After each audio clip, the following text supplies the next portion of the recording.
Olá, obrigado por estar conosco na JNS Televisão em nossos estúdios em Jerusalém. Eu sou o Daniel Siman e, como você percebeu, estou desviando da minha rotina habitual. Não vou fazer meu monólogo, mas quero abordar as principais notícias que estiveram em destaque esta semana e falar sobre elas. Compartilhar minhas percepções sobre o que os israelenses enfrentam aqui. E como a imprensa estrangeira cobre outras histórias e manipula notícias, dando uma impressão falsa sobre Israel. Na semana passada também, o principal tema das notícias desta semana é, claro, o pedido do primeiro-ministro Netanyahu. Pedir perdão ao presidente de Israel é um processo raro no país. Normalmente não, você não pode pedir um perdão presidencial até ser acusado ou considerado culpado e assim por diante. Nos Estados Unidos, há esse processo em que, no ano passado, o presidente Biden perdoou várias pessoas para evitar que fossem processadas. Também lembramos que, quando o presidente Trump esteve aqui, ele fez esse pedido ao presidente de Israel, o que foi algo muito incomum na política israelense. É um assunto muito sensível, é uma questão muito delicada aqui, porque qualquer pessoa que acompanha o julgamento percebe claramente que ele foi alvo do que vocês chamam de lawfare, que o primeiro-ministro foi acusado injustamente de uma série de acusações. Que aqui no julgamento agora tudo está sendo exposto, que não só as acusações não se sustentam, mas todo o processo em si foi ilegal desde o início. Ao contrário dos Estados Unidos da América, onde um juiz pode cancelar julgamentos, em Israel o processo é seguido até o fim. Não sou especialista em direito, mas conheço esses detalhes só para você ter uma ideia. O processo aqui é diferente do que você pode conhecer nos Estados Unidos ou na Grã-Bretanha, por exemplo. Apesar de tudo, isso ainda ocorre para muitos israelenses, o que os deixa felizes nesse processo e um dos motivos pelos quais ficaram um pouco decepcionados com o primeiro-ministro. Refiro-me aos que o apoiam, pois sentiram que ele finalmente expunha o Deep State em Israel. Ou o fato de que existem esses funcionários do governo que estão tentando ditar ao governo devidamente eleito em Israel suas próprias opiniões e direções políticas. E quando eles não fazem isso, ou vamos pegar o primeiro-ministro como exemplo, quando eles não querem que ele seja primeiro-ministro, eles fazem de tudo para tirá-lo do cargo. O que estava acontecendo era justamente o que ele expunha no processo judicial, todas as deficiências e as mentiras que foram acumuladas pelo próprio sistema, ou seja, pelos promotores, pela polícia de Israel e assim por diante. A próxima fase, na qual ele deve completar sua defesa esta semana, e então a defesa deve começar a fazer perguntas para a promotoria. Muitos israelenses finalmente os esperavam aqui para levantar as questões com a polícia de Israel, com os investigadores, com os promotores, e levantar as questões sobre suas falhas e expor tudo o que está acontecendo aqui. Então, obviamente, muitos deles estão desapontados porque isso não vai acontecer na prática. O primeiro-ministro pedindo isso é muito simples, muito dinheiro está sendo investido nisso. Ele não teve direito à assessoria jurídica e defesa pelo governo.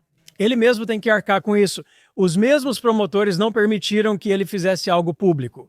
E foram arrecadados cerca de 2 milhões de shekels em dinheiro privado em uma dessas campanhas de arrecadação para o primeiro-ministro. No caso dele, não permitiram o acesso, insistiram que usasse o próprio dinheiro, então isso está custando muito para ele. Mas também é incomum, o processo judicial exige que ele esteja no tribunal de 3 a 4 dias por semana.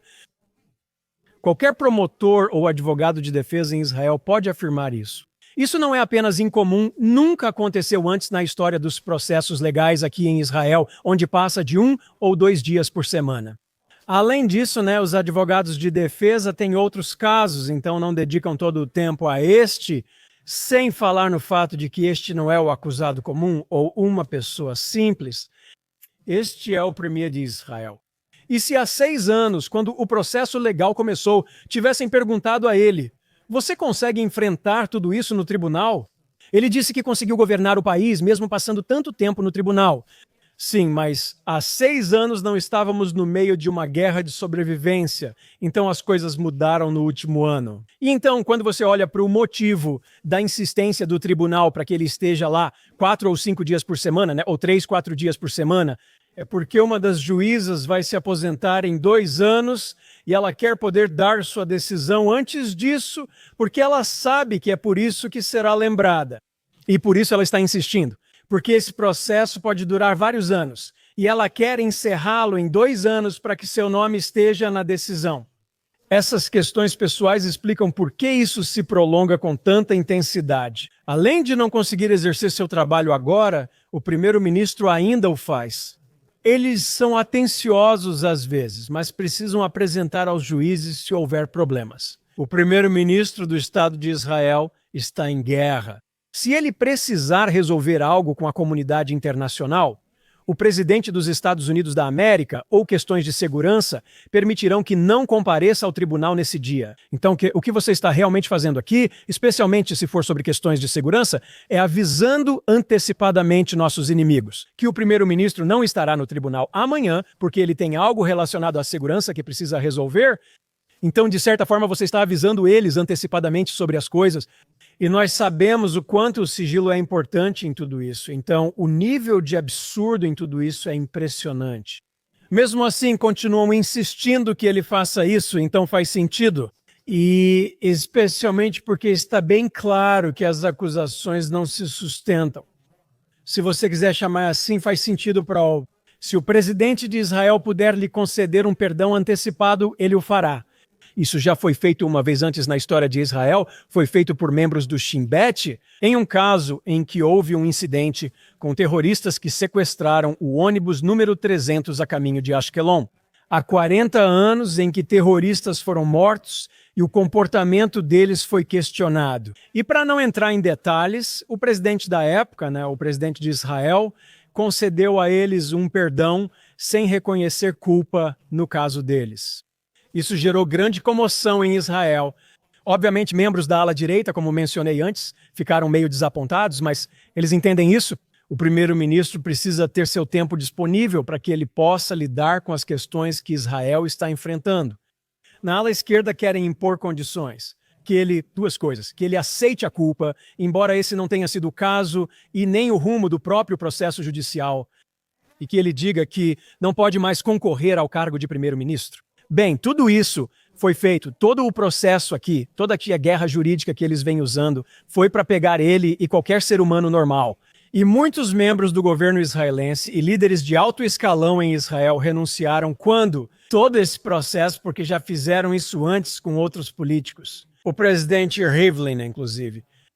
Há alguns outros em que esse processo foi usado para fazê-los recuar e se afastar de seus cargos. Eles queriam fazer isso com o primeiro-ministro, mas ele enfrentou, ele não recuou. Ele está liderando a luta contra eles e agora eles querem agir. Se você não quiser, se não pudermos fazer você se aposentar, então se quiser ser encontrado ou receber o perdão, você tem que renunciar agora.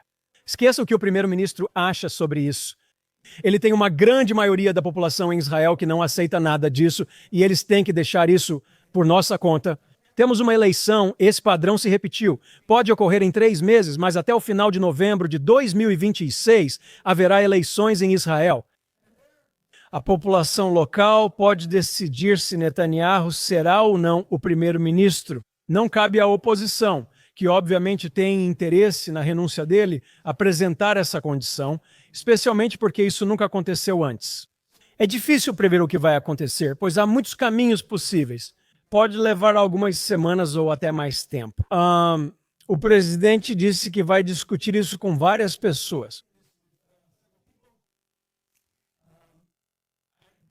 Difícil dizer o que ele tem a discutir. Ou faz ou não. Tem havido pressão sobre ele.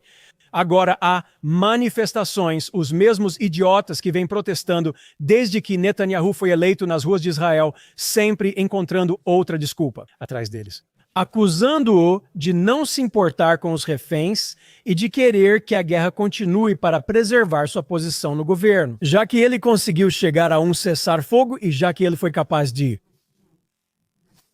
conseguir a libertação, pois ele já libertou todos os reféns, exceto 2 corpos ainda mantidos.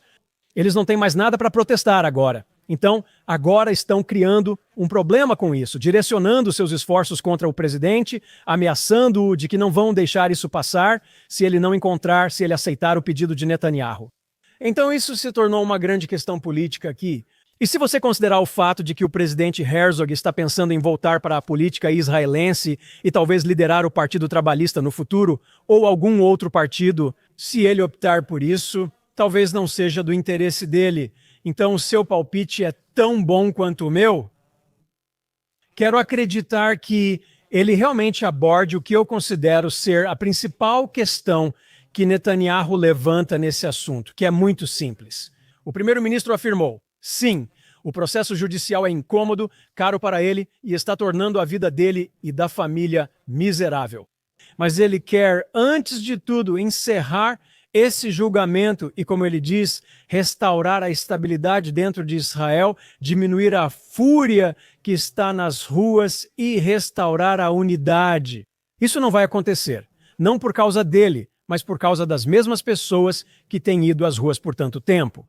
Eles não se importam com a democracia, não se importam com a unidade, não se importam com o que está acontecendo aqui em Israel. Eles só querem remover o partido político e a pessoa política de quem eles discordam, que é o Netanyahu. Então, é gentil da parte dele dizer isso, mas esse não é o verdadeiro problema. O verdadeiro problema é algo que ele disse de forma muito clara. No final das contas, estamos no meio não só de uma guerra pela nossa sobrevivência, mas também, como chamamos, da restauração do Estado de Israel. Há mudanças e transformações tectônicas ocorrendo, como já mencionei em conversas e podcasts anteriores. Grandes mudanças estão acontecendo no Oriente Médio, incluindo muitas das quais nem temos conhecimento. E coisas que estão acontecendo desde o Extremo Oriente, passando pelo Oriente Médio, pela Europa, e até mesmo coisas na Venezuela. Como abordei na semana passada, na minha conversa e no meu podcast da semana passada, até mesmo as questões na Venezuela têm conexões com o que está acontecendo aqui no Oriente Médio, com o Irã e assim por diante, e com o Hezbollah. Então, há grandes mudanças e grandes coisas acontecendo. E ele precisa estar totalmente focado nisso. E é isso que ele quer fazer pelo futuro do Estado de Israel. E eu conheço esse homem há 40 anos, trabalhei com ele por muitos anos. Eu sei que a primeira preocupação dele é a sobrevivência do povo judeu e o futuro do povo judeu. Então eu acredito que ele é muito sincero nisso e é nisso que ele quer focar sua atenção e é nisso que todo o país deveria estar focado. Então, se o primeiro-ministro, se o presidente de Israel, se Herzog realmente está preocupado com o povo de Israel e quer ser um líder no futuro, eu acho que ele deveria se unir à posição do primeiro-ministro Netanyahu e, juntos, os dois seguirem com isso. Permitam o perdão, encerrem essa farsa judicial. E deixem que os líderes de Israel se concentrem em duas coisas primeiro: o futuro de Israel, a guerra que está acontecendo aqui e as ameaças à segurança de Israel. E então vão para as eleições em 6, 9 ou 10 meses, quando for a hora certa. Mas vamos entrar em um processo eleitoral, talvez no verão, espero que não antes disso. Temos, talvez, a administração americana mais favorável e solidária que poderíamos ter pedido. Uma administração que está totalmente alinhada conosco no que consideramos nossas necessidades de segurança. Eles têm outros interesses que nem sempre se alinham, mas eles entendem isso. Este governo e o Estado de Israel focarão em seus próprios interesses de segurança. E então isso é algo que não tivemos em administrações anteriores e talvez não tenhamos no futuro. Então, temos mais 3 anos com esta administração e só temos mais 1 ano em que este governo atual ainda está no poder em Israel. Não sabemos o que acontecerá após as eleições, por isso o primeiro-ministro está focado nos próximos meses. Pelo menos nos guiando rumo a essa mudança no Oriente Médio, importante para Israel e a segurança do povo israelense. Menciono as questões de segurança que também estamos tratando nesta semana. O primeiro-ministro teve uma conversa com o presidente Trump e eles discutiram os acontecimentos na semana passada. Houve um incidente na Síria. Elementos deste atual regime sírio estavam, além do ataque deles contra as minorias nas áreas que fazem fronteira com as forças israelenses na Síria, também houve uma emboscada direcionada contra soldados israelenses na Síria. E Israel os eliminou e deixou muito claro que não vai mais tolerar e não vai aceitar nenhuma tentativa de permitir que forças extremistas, jihadistas islâmicas avancem para o sul da Síria e se estabeleçam ao longo da região. Não só as posições atuais, mas também a fronteira com Israel. Agora avançamos para áreas da Síria que retomamos na Guerra de 73 e em um acordo com o governo sírio. Israel recuou na época sob a condição de cessar fogo e que ele fosse mantido. Bem, eles violaram e não só apoiaram o Hamas, mas também usaram seu próprio território para atacar Israel, violando assim esse acordo. Israel voltou para essas áreas e também está fornecendo segurança para a minoria drusa e diferentes minorias cristãs na Síria. Israel deixou muito claro que, nas condições atuais, não vamos recuar agora. Isso não nos coloca em conflito. Mas, como sabemos, o presidente Trump tem tentado elevar o status de Julani, o atual líder da Síria, e ele quer garantir que Israel não o elimine. Bem, o primeiro-ministro Netanyahu deixou muito claro, não temos intenção de fazer isso. Mas, ao mesmo tempo, depois de 7 de outubro, Israel não está mais na mesma situação de antes, nem com o Hezbollah no Líbano, nem com os elementos terroristas na Síria. Não vamos permitir que eles criem qualquer ameaça nunca mais ao público no Estado de Israel. Esse foi um dos incidentes. O outro ocorreu no Líbano. Nós chegamos, há vários meses, a um cessar-fogo no qual o governo libanês deveria desarmar o Hezbollah. Eles tentaram, mas foi muito difícil. Mesmo que o Hezbollah tenha sido enfraquecido no ano passado pelos esforços do Estado de Israel, não apenas eliminamos membros do Hezbollah. Isso foi em setembro do ano passado, mas também neste mês, exatamente há um ano. A Síria se desfez e o apoio que os sírios davam ao Hezbollah, assim como a rota de armas que vinha do Irã através da Síria para o Hezbollah, foi interrompida. Por isso ainda tentam fazer isso. Descobrimos que a Turquia pode estar bastante envolvida em armar o Hezbollah e transferir armas para eles via Síria e também internamente. No Líbano, mesmo enfraquecidos, ainda mantêm força política e recusaram-se a desarmar a condição do cessar-fogo. Então, na semana passada, nós eliminamos o chefe de gabinete do Hezbollah e eles não responderam porque não tinham capacidade para isso. Só para lembrar vocês aqui, e alguns meses antes da guerra de 7 de outubro,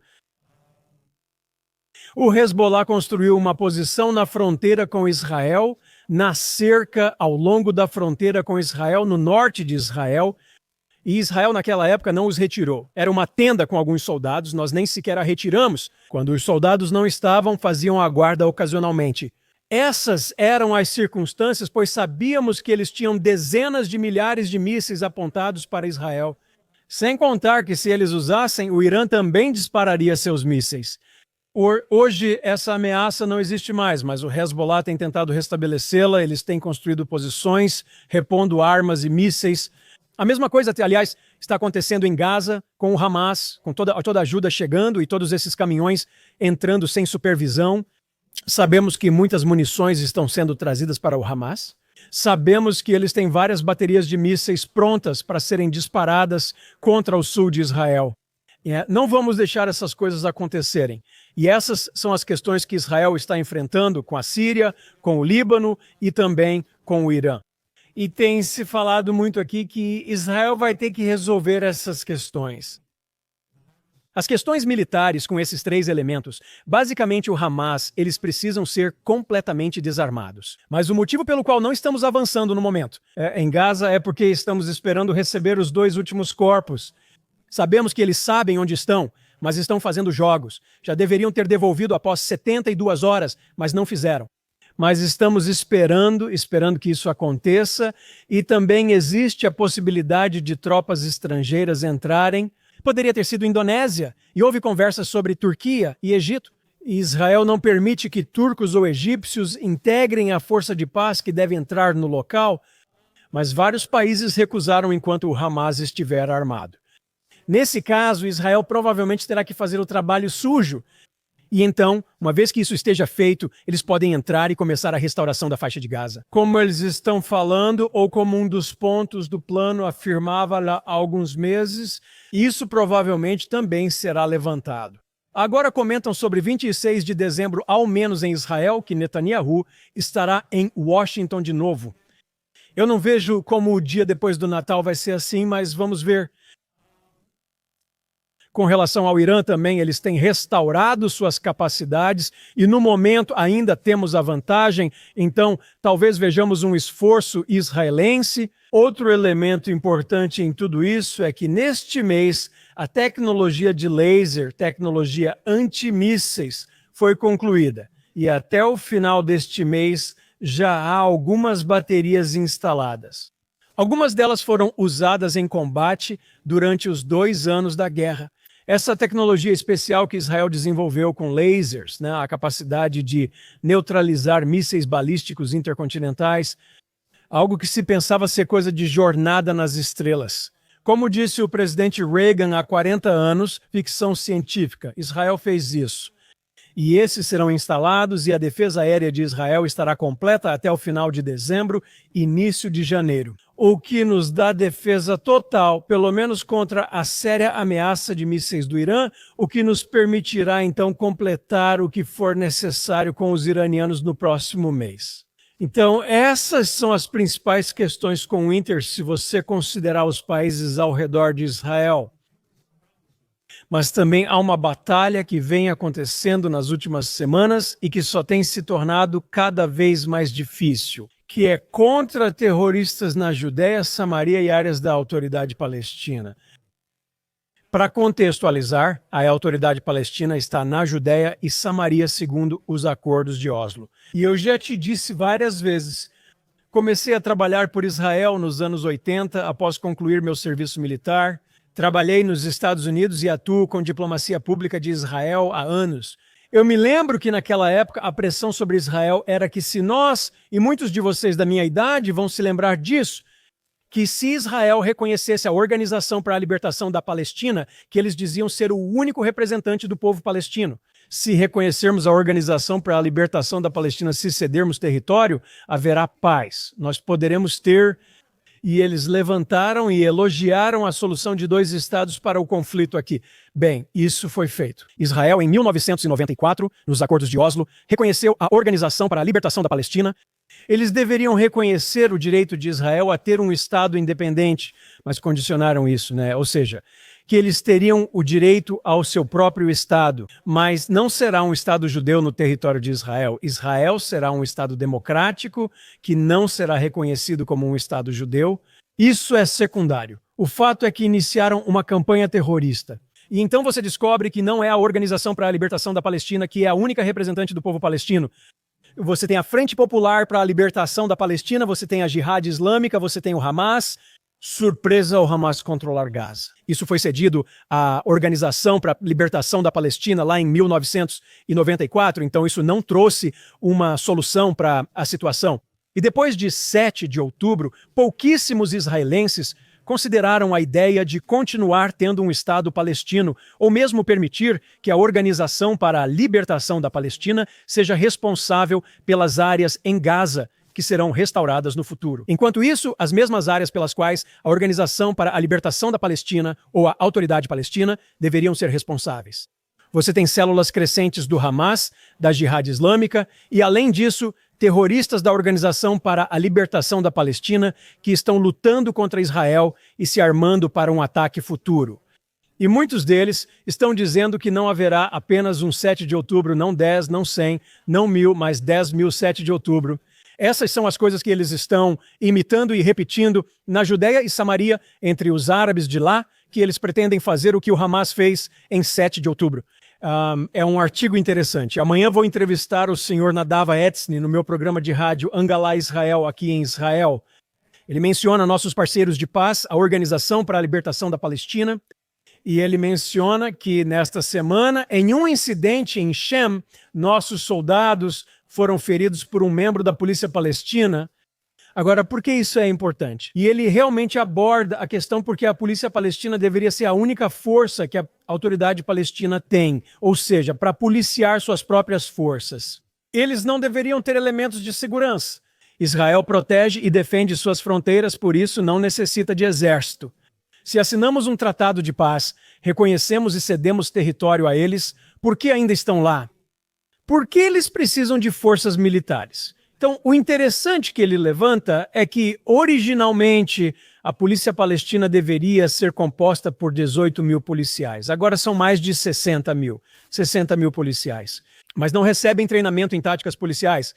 Eles estão sendo treinados não só pelos Estados Unidos, e a CIA também tem tentado treiná-los, mas treinando-os com treinamento militar. E eles também estão recebendo treinamento militar da União Europeia e de outros países ao redor do mundo. E ele diz que eles têm permissão para ir treinar na Jordânia, Paquistão, Argélia, e estão experimentando táticas clássicas de infantaria militar, assim como corpo de tanques e artilharia. Por que eles precisam ser treinados em tudo isso? E ele continua. E diz que ao longo dos últimos anos, através da Jordânia, armas foram contrabandeadas para a Judéia e Samaria para a autoridade palestina, áreas de armamento pesado que incluem metralhadoras e mísseis, etc. Eles não só violam isso, mas seguem claramente nessa direção, que é muito semelhante ao que o Hamas fez em 7 de outubro de 2023. E é importante mencionar que, por anos, Israel meio que ignorou o acúmulo de munições pelo Hamas.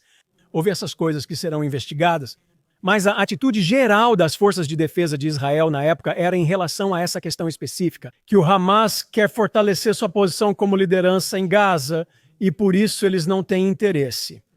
E qualquer ataque de míssil, qualquer um dos incidentes que eles criaram ao longo dos anos foi justificado, infelizmente, pelos elementos militares israelenses, como sendo, não, esses são o Frente Popular para a Libertação da Palestina, ou a Jihad Islâmica, ou outros elementos terroristas, não é o Hamas. E, infelizmente, muitos dos indícios, as indicações de inteligência que apontavam para o fato de que eles estavam planejando um ataque contra Israel, um ataque surpresa, foram descartados. Mesmo que o escalão militar e a alta liderança militar tenham recebido essa informação, eles mantiveram a percepção do que achavam que o Hamas estava planejando e nem sequer repassaram essa informação ao governo de Israel. Quem deveria tomar as decisões? Esse é parte do problema em Israel. Isso ainda precisa ser abordado em qualquer investigação que o país de Israel decida fazer sobre o que antecedeu a guerra de 7 de outubro. Então você tem coisas semelhantes acontecendo, e essa é a preocupação que Nadavatzni levanta em seu artigo, que se olharmos para o que o Hamas fez em 7 de outubro, quando eles infiltraram Israel, eles chegaram às áreas de Ofaquim. Ao sul disso, a 23 quilômetros dentro de Israel, eles conseguiram entrar no país. Se eles fizerem isso de qualquer ponto da Judéia e Samaria, quem conhece a topografia sabe que há vista para todo o centro de Israel. Mas a 23 quilômetros da área mais próxima, ou cerca de 7 milhas, equivale a 15 a 18 quilômetros. Se você fizer as contas a partir da linha verde ou de uma área onde existe uma cidade palestina, Tulcarim ou algo assim, são 7 milhas até as praias de Israel. Então eles poderiam representar uma ameaça séria, algo que nem mesmo o Hamas conseguiu fazer. Precisamos estar cientes disso, lidar com isso e garantir que esses elementos terroristas não continuem tentando atacar Israel na Judéia e Samaria.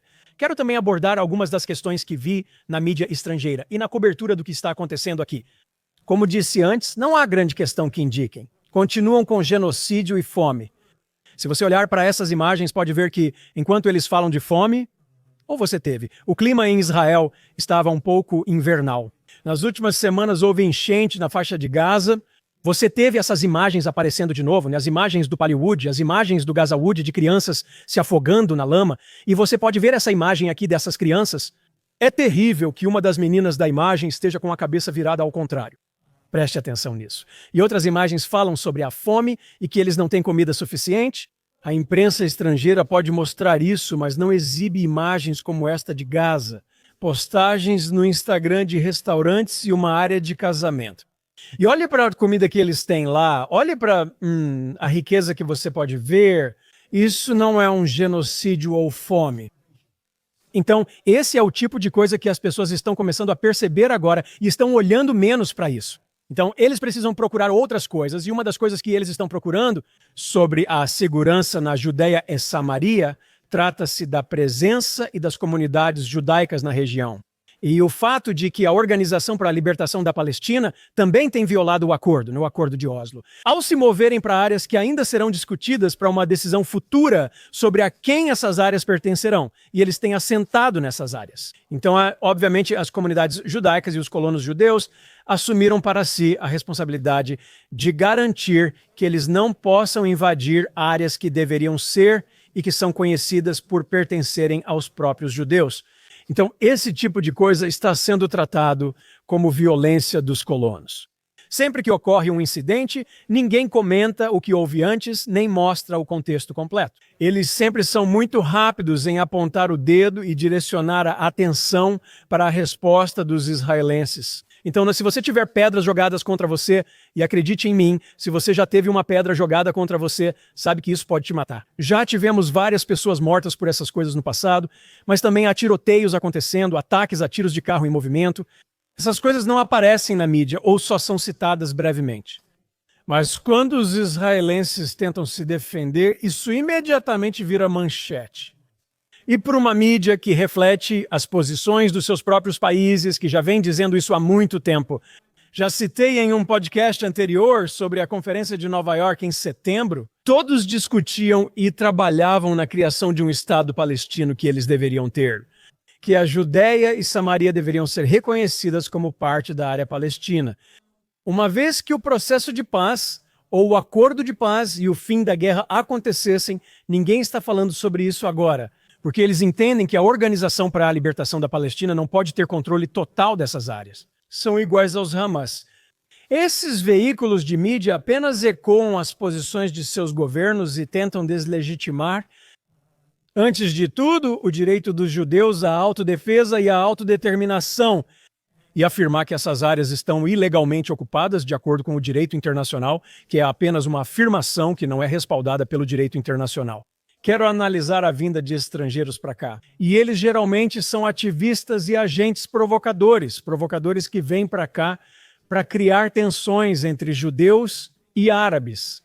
Na Judéia e Samaria, atualmente, judeus e árabes convivem livremente na maioria das áreas. Aqui em Jerusalém, você vê que moradores de Jerusalém Oriental trabalham e vivem, enquanto os judeus não podem acessar suas áreas. Falando sobre apartheid. Mas vamos olhar para isso a partir do The Guardian. A manchete é: colonos israelenses atacam e roubam voluntários italianos e canadenses no que eles chamam de Cisjordânia. Agora, só para mostrar como eles focam nesse tipo de incidente, e eles têm sua câmara de eco que espalha esse tipo de coisa.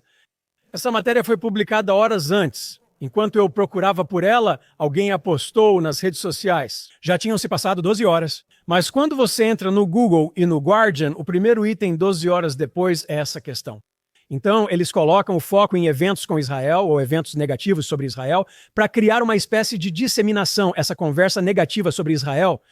Mas mais interessante é que quando você entra no próprio artigo, você pode ver que 3 italianos e um canadense foram atacados na manhã de domingo, onde eles tinham se voluntariado para ajudar a proteger a população palestina. Veja como essas palavras-chave mudam o significado das coisas. Eles são ativistas políticos, vão até lá para criar provocações com os israelenses e incentivam os árabes a atacar os israelenses, mas dizem que estão lá para protegê-los. Mas isso é algo interessante quando eles falam sobre o incidente em si, dizem que gritaram insultos para nós. Não em inglês, não em italiano, nem mesmo em hebraico. Eles gritaram insultos para nós em árabe e disseram que não temos direito de estar lá. Por que eles estavam gritando com eles em árabe se estavam atacando esses provocadores ocidentais? Então não é a primeira vez que você teve esse tipo de incidente em Gaza. Anos atrás, pessoas que iam ajudar os árabes lá acabavam mortas pelos próprios árabes. Aqui é igual. Se um morrer, vão culpar Israel de qualquer forma. Você quer dizer que acha que eles não conseguem fazer isso? Veja como trataram os trabalhadores estrangeiros em Gaza. Não consideraram quem eram essas pessoas. Se fosse útil, matavam essas pessoas. Então, só falando sobre isso, sobre esse incidente em si. Agora, eles vão citar os números da Organização das Nações Unidas. Os dados da Organização das Nações Unidas vêm de entidades controladas por árabes na Judéia, Samaria e faixa de Gaza. Você não pode ter alguém que não seja membro da liderança nessas áreas, seja da Organização para a Libertação da Palestina ou do Hamas, ninguém pode ser membro de qualquer organização internacional, nem mesmo membros da mídia. Então eles fornecem isso para eles. 1.000 palestinos, incluindo 233 crianças, foram mortos por Israel só no ano passado. Eles inventam números que nunca podem ser verificados. Se você tentar investigar. E eu mencionei isso de novo, né? Por que estou dizendo isso de forma tão simples? Com que frequência? Não no ano passado, nem nos últimos 10 ou 30, já se passaram 50 anos. Toda vez que fazem acusações em Israel e depois, quando isso é investigado e verificado, descobre-se que mentiram para eles. Eles fazem suas correções. Eu fiz isso novamente. Em um podcast anterior, falei sobre detalhes dessa questão, sobre esse assunto específico, né, onde a mídia se corrige. Mas uma semana depois eles repetem tudo, mesmo sabendo que já foram enganados antes. Então eles citam um ativista palestino e o nome desse ativista é Tamimi. Lembra desse nome? Lembra daquela mulher que agrediu um soldado alguns anos atrás e depois foi detida porque ela é loira? E então o Ocidente e os ativistas pró-árabes, estavam aclamando ela como se fosse algum tipo de ativista política. Essa família ela é conhecida como terrorista. Mas ele é a fonte a quem eles recorrem e ele diz que eles recrutam voluntários estrangeiros para ajudar a proteger as aldeias palestinas. Então eles meio que criam essa impressão de uma realidade e depois continuam e criam essa impressão de violência israelense. Quando na realidade nada disso realmente aconteceu da maneira que eles estão fazendo parecer. Observando outros itens só para te dar outra ideia da câmara de eco com que você lida. Vi novamente esta semana uma matéria da mídia estrangeira cobrindo aqui. Não tem nada a ver agora com o conflito árabe-israelense ou com a situação de segurança aqui. Isso tem a ver com questões internas em Israel. E isso foi uma matéria tirada do Forward, o que não deveria ser surpreendente. Sabendo a origem política deles, né, só para mostrar a câmara de eco que menciono, há um relatório lá sobre algo, saiu do próprio Israel, de que mais de 25% dos israelenses estão considerando deixar Israel. Isso sempre foi uma questão, sempre foi um assunto. Quantos vão embora, quantos não vão? Eles estão entrando nessa questão em si, mas o ângulo de onde eles estão vindo é muito político. Basta olhar o subtítulo. É que Israel foi fundado sobre princípios que seus líderes já não honram mais. E por que eu menciono isso? Porque quando você tem essa discussão dessas pessoas dizendo eu também não sou, eu sou judeu, mas não sou sionista. E eu sou, eu apoio Israel, mas não apoio este governo. Condicionando a ideia de não me culpe, não sou como eles. Isso só me lembra uma piada que vi nas redes sociais esta semana e dizia: um sionista e um antisionista entram em um bar. E o barman fala: aqui não servimos judeus, só para criar o clima. Do mesmo jeito que nos campos de concentração e nos campos de extermínio, ninguém se importava se você era de direita, de esquerda, ashkenazi, sefardita, o judeu de esquerda, judeu reformista. Éramos apenas judeus desprezíveis para eles. Ainda há quem acredite nisso entre nós. Eles precisam provar que não são como esses supostos judeus ruins, como se isso existisse. Eles pegam informações do Instituto da Democracia de Israel, também financiado pela esquerda, e também entrevistando Gilad Karib, que é membro do partido de esquerda em Israel, no Knesset de Israel.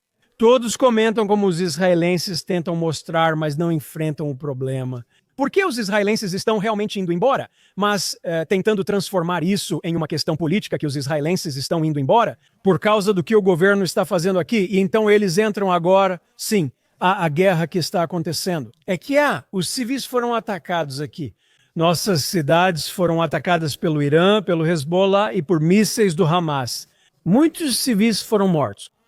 Isso levanta questões, sabe, você quer trazer essas são preocupações legítimas que as pessoas têm. Mas o que eles se referem aqui é que, nos últimos anos, os líderes de Israel não conseguiram cultivar o investimento na conexão com o Estado de Israel. E por que eles estão dizendo isso, que estão violando o que Ben Gurion queria agora? Ben Gurion, lembro, foi há 70 anos, hoje Israel é totalmente novo. Existe uma conexão mais forte, não com as sementes socialistas que fundaram este país, mas com o que nos trouxe de volta para este país, nossa identidade judaica. E é isso que os israelenses estão apoiando hoje. E é isso que os israelenses, né, a esse despertar dos israelenses para isso, Não é um governo impondo isso. Não é um governo de direita em Israel que está tornando a vida miserável. O único lugar onde eles estão protestando em Israel são os kibbutzim, que estão por toda parte, mas representam menos de 2% da população aqui.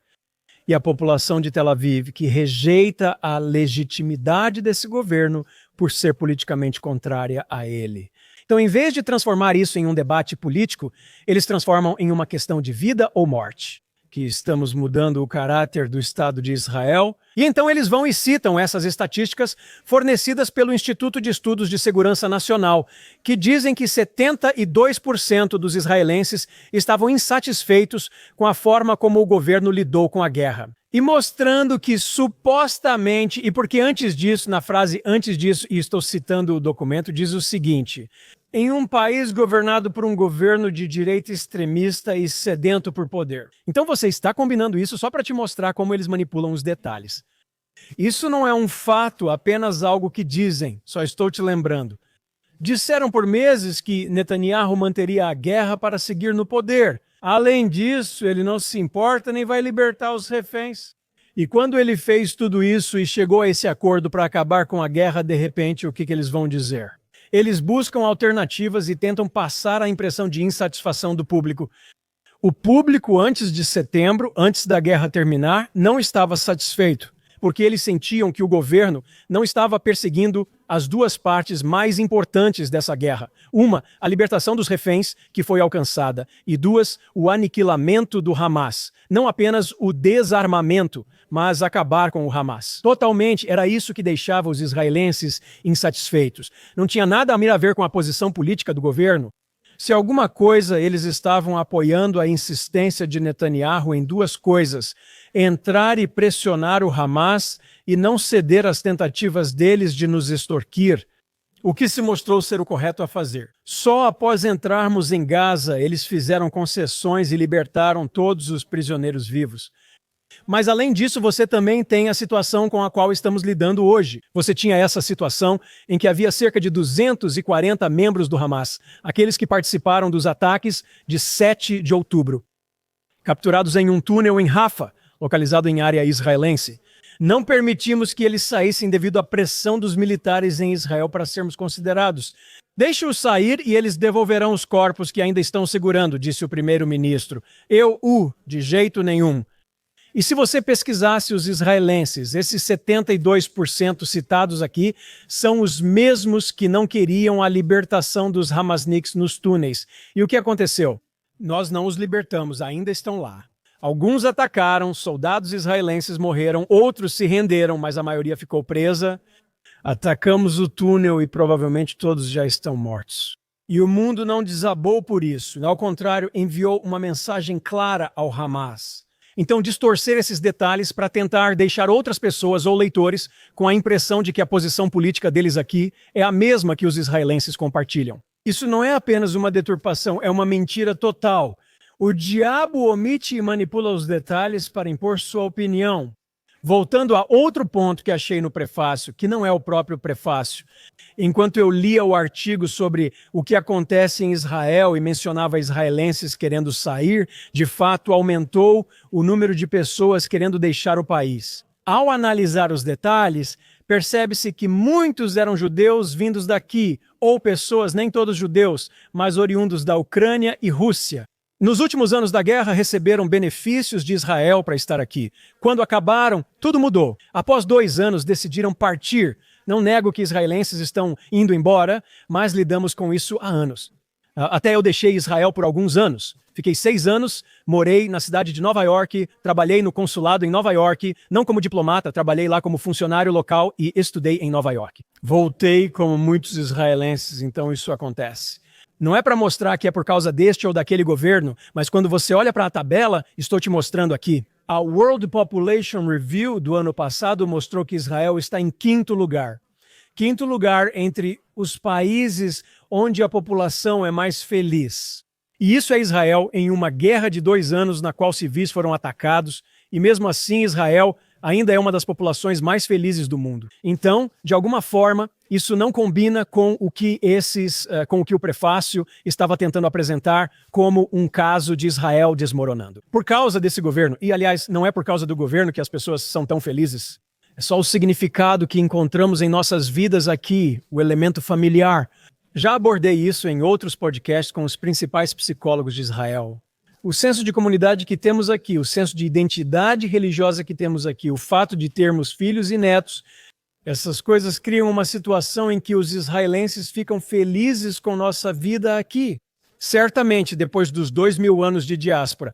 Mas voltando a um item que vi era sobre a inauguração de um restaurante próximo à Colômbia, em Nova York, em que eles queriam usar o nome ou algo no cardápio que iria homenagear uma criança morta em Gaza, e eles queriam usar a frase do rio ao mar. E por que estou mencionando isso? Porque eles dizem aqui, mostrando como manipulam as coisas. Uma frase comum entre ativistas pró-Palestina é vista por organizações judaicas como um apelo à destruição de Israel. No entanto, não estão pedindo diretamente isso. Se você perguntar para eles, eles vão te dizer, eles vão admitir isso. É exatamente isso que eles querem dizer, do rio ao mar. E ao globalizar a intifada, não é só contra Israel, é contra os judeus. Não é um órgão de vigilância dizendo isso, mas os próprios árabes. Mas eles tentam condicionar isso para apresentá-los de uma forma agradável, como se eles não quisessem realmente dizer essas coisas. Sim, eles querem dizer isso e após 7 de outubro confiamos neles. Mas voltando ao cardápio, eles estão falando sobre um incidente em que uma menina palestina de 6 anos foi morta em Gaza e acusam Israel por isso, mas então eles acrescentam: o exército israelense negou responsabilidade pela morte dela. Mas uma investigação do Washington Post descobriu que veículos blindados militares israelenses estavam presentes na área. Olha só, eles estavam presentes, então eu entro no artigo do Washington Post e dou uma olhada, eles te dão um link para ele, mas não citam exatamente, e nesse link você encontra que não havia evidências de disparos israelenses. Sim, havia presença israelense lá, mas eles não dizem se estavam a 5 metros de distância, se estavam nas proximidades. Não, então não há evidências de que Israel realmente tenha atirado naquela direção, e nós sabemos com que frequência quando o Hamas, ou a Frente Popular para a Libertação da Palestina, ou a Jihad Islâmica, ou qualquer outro grupo ali, disparam na direção de Israel, eles se escondem atrás de civis e não se importam quantos de seus próprios civis morrem, mas afinal com o que realmente se importam. De novo, né? É uma dessas coisas que eles vão te mostrar e apresentar de um jeito que faz Israel parecer ruim, porque eles não estão preocupados com os fatos, eles estão preocupados em criar essa impressão e fazer você ter essa impressão sobre o Estado de Israel. Como você vê, mesmo em semanas supostamente entediantes em Israel, sempre acontece algo interessante, mesmo sem grandes eventos. Judeus são notícia, Israel é interessante. E a imprensa sempre vai encontrar maneiras de tentar manipular o seu pensamento e fazer você ficar do lado do que eles estão tentando criar, da impressão que eles querem passar. Nunca fico entediado aqui, vivemos tempos interessantes, então espero que as coisas se acalmem na próxima semana, mas sinceramente duvido. Obrigado por ouvir. Eu sou Daniel Siman, você assistiu ao Straight Up na JNS Televisão. Até a próxima semana. Muito obrigado.